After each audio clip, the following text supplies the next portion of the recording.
The other day I was talking to a colleague of mine. She's a senior manager looking over a engineering design team, and she was talking about the direction of her career.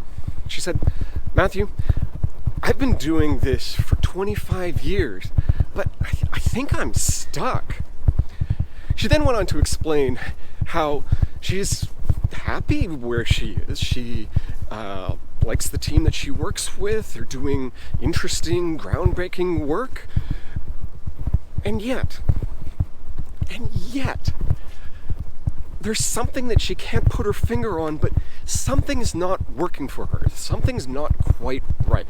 Now, she's applied to other jobs, she's applied for promotions, but her heart's not really in it. And, I'm coming from a recruiting background, and I know what that feels like on the opposite side. I can imagine the hiring teams can probably feel the same thing in her applications, in her interviews. You can tell the difference when you're interviewing somebody who is passionate about the job, who is hungry for that particular role, who has a purpose for why they want that new position. And you can feel it when they're just going through the motions, and it seems like they're not sure what they want. Her situation is not unique. There are a lot of people who find themselves stuck. People will set themselves on a path in their career and in life, and they'll work really hard on that and really focused. But after a number of years, maybe they're midway through their career, midway through their life, they reach a plateau. They've been so focused on doing the work that they haven't stopped to actually ask the question, is this something they even like or are passionate about? Now, for some people, this could be their midlife crisis, and I don't want to necessarily put this into a stereotyped environment, because frankly, this can happen at any stage in one's life. Now, I've talked to high potential, high performing people coming out of MBA programs who've got their big first job at a consultant agency, and they found they've hated it. And suddenly the things they've been working on so hard for the last number of years, it's not what they want to do, and they're stuck. Likewise, I've spoken to parents who, after raising their children for decades, all their children have now left home, and suddenly they realize, well, what do they do with their life now? They've been so focused on raising a family that now that their kids are successfully off on their own, what do they do? Where do they go? What is their direction? Figuring out the direction can be hard. Don't worry, I've got your back. My name is Matthew. I'm an executive and leadership coach based in Toronto. And let's see if we can figure out how you can find your path forward. If you're feeling stuck, you've probably heard the advice, well, what do you like doing? And just do that. Sure, those are simple words, and I think we all know that. We know what that means, but the problem is, if it were that easy, you would not be stuck. You would simply just do the thing you like. This question is more complicated and requires a little bit more work. After all, what if you are looking at your options and you're like, well, what do I choose from? There's like a million different options available to me. How do I even begin to choose? Or for that matter, maybe some of the things you're considering are just not practical. Like, for example, if you like going out and running in the morning, it may not make sense to become a professional marathon runner as a career choice, even though you love running. We have to choose something that both aligns with us and is practical. One exercise I use with clients is designed to give them a chance to explore where they are right now in their career, in their life, and then look at possible alternatives, and then get really outside the box ideas as well. The goal with considering these three directions is to make sure we kind of shake out all the ideas that are rattling around in your head, and then help you look at this question from different angles and give you a fresh perspective. And from that, new ideas can form. Now, for this exercise, you're going to need something to write your thoughts down on. Now, piece of paper maybe, or if you prefer some kind of journaling app or notes app, but you want to capture your ideas, so get that ready. Okay, so you want to pull out a fresh sheet of paper, nice clean sheet of paper, and right at the top, current direction. This is where you are right now. What you want to do is you want to write down, if you were to stay where you are right now, what is your path moving forward? What are the roles that you have? What are the job duties that you have? What are all the things that are going to be involved in your career if you stay where you are? What is a standard career trajectory in the current state, in the current direction? I want you to fill out the entire page full of every detail you can think about your current path. After you've done that, this is going to take you probably a good 15 minutes to write all that stuff out. Then pick up a fresh sheet of paper and write at the top, alternate path, brand new piece of paper. Now for this exercise, I want you to imagine if everything that you wrote on that first page, on the current path, was no longer available to you. You can't do that path anymore, you can't do that career direction anymore. This is just a thought exercise.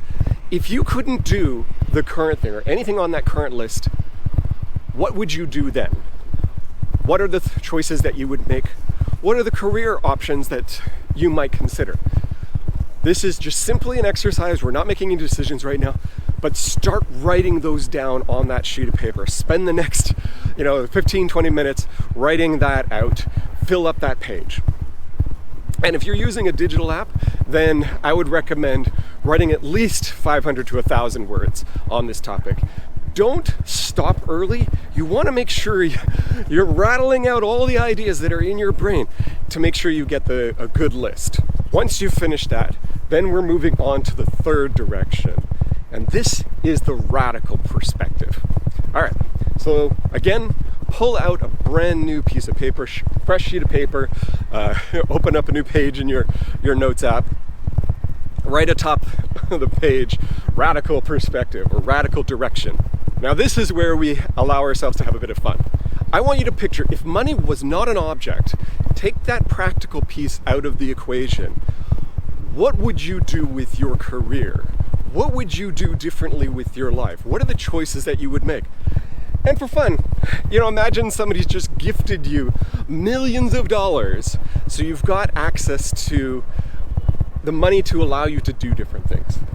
And I want you to, when you think about money, I don't want you to be thinking about, all right, what am I going to be putting my money into as far as investments and savings accounts and, whatever those pieces are. We're not squirreling it away. This is money that you are going to spend on developing your life. What do you do then? Now you can write all that down on that piece of paper, all the things that you might consider doing if you had the resources, if you had the time, that don't require you to consider the practical implications. Spend 15, 20 minutes writing all that down. All right, you've got your 3 pages, you've got your current direction, all the things that would be true if you stayed where you were. You've got your alternate direction, would be if you didn't do the things that were in the current view, what would you do differently? And then finally, you have the radical direction, which is if money was no object and you have the resources to do what you wanted, what would you do then? I want you to take a moment and really consider how you're feeling about this exercise. When you look at each of the pages, I want you to think about what's coming up for you, what's interesting, what makes you curious, what are the things that make you smile, make you happy, what are the things that you look at and get tired by or frustrated and think, oh, I can't imagine having to do that. Just think about how you're feeling on any of these things. We're not making any decisions. We're just assessing, what we're drawn to. Then grab a highlighter or the highlighter tool in your note function, and I want you to go through and anything that attracts you, that you're feeling like, I want to know more about this, or I'm really liking this, or this makes me happy. Again, we're not making a decision yet. I just want you to go through all 3 pages and start highlighting the things that draw your attention, that spark your interest, that make you go, maybe there's something with this. Again, not making decisions, we're just simply highlighting. Okay, we now have 3 pages full of highlighted markings, and I want you to look at those and watch for any patterns. Anything that stands out for you that is common across all these areas. I don't want you to overthink this. This is not going to give you the exact career, the exact answer at this moment. What we're looking for is a direction. Is there something that's pushing you in one way or another?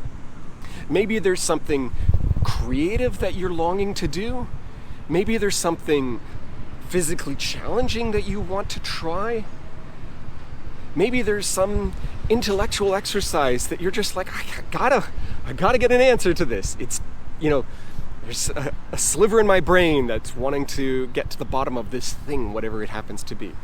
What you're looking for is that general direction. And from there, we can take this to the next level. Now, if you're lucky and, this exercise has given you a new career path, great. You can stop there, go do that. That would be awesome. But I think for many of us, we may not have that exact answer spoon-fed to us through this exercise. Most people don't. But what I want you to do now is to start getting out and talking to people. I want you to look at 3 different groups. I want you to network with people who are basically on the current direction that you're on. Ideally, you want to look at people who are a little bit further ahead of you in their career. They may have been longer in that role. They may be at a slightly higher role, but basically they're coming from the same background as you, same experience, and you want to get in touch with them. Likewise, you want to start reaching out to people who are on your alternate path. People who may have the similar background as you, may have the similar education, similar kind of experience, but have chosen to do something different with their career. They've made a left-hand turn and gone into a different field, a different industry, a different profession, and they've reinvented their career. You want to identify those people to talk to. And finally, on the radical side, you want to reach out to people who are not doing anything that you've ever done before. Completely different careers, completely different trajectories in their life that you can now explore with them. And with each of these groups, you want to ask 2 main questions. You can ask a bunch of questions. The purpose is to talk to them to get ideas, but you want to ask 2 main questions. The first is, what made you choose the path that you're on? Why did you choose this career? Why did you choose this profession? Why did you choose this industry? Something along those lines. And the second question is, what motivates you about this job or this path? What do you love about it? What gets you up in the morning to keep you here? Those are your 2 main questions that you want to ask them. Now, you can ask them any number of questions. This is an opportunity, obviously, for networking, but those are the 2 main things you want to discover. And because we've gone through the exercise of considering our path, this sort of general direction that we're interested in, we can start thinking about, all right, who are the people that might be able to speak to this general area, this general interest, this curiosity, this passion that has come up through this exercise. Once you've networked with, I would say, at least 4 or 5 people in each of the categories, give yourself a chance to talk to enough different people to really get a perspective, then see where you're at. By the end of this exercise, you should be in a place where you've explored your current state really clearly, in a really deep way, so that you're not distracted by all the different possibilities, that you got it all down on paper. But you've also given yourself a chance to realistically consider different alternatives and different paths and allow your imagination to consider that in a real focused way. This is where you can start exploring the different options on your own. That could be, maybe you start looking at different job opportunities you'd never considered before. Maybe it's a matter of, you could take courses, or you could start educating yourself in areas that you hadn't considered before. Or maybe it's a chance for you to meet people and get connected with people who are doing this work, doing these activities, pursuing these interests, so that you can start exploring them in a more practical way. So if you're in a position in your life where you feel stuck and you're feeling a lack of direction about your career and the path forward, don't worry. It's okay. Try working through these exercises and see what is uncovered for you. You may be surprised. And if you're feeling stuck and you're looking for support, let me know in the comments. Happy to get on a call and help you out with that. Sometimes you're working through these exercises, you just need another voice to bounce some ideas off of. Maybe that could be me. Anyway, let me know, and until next time, let's get to work.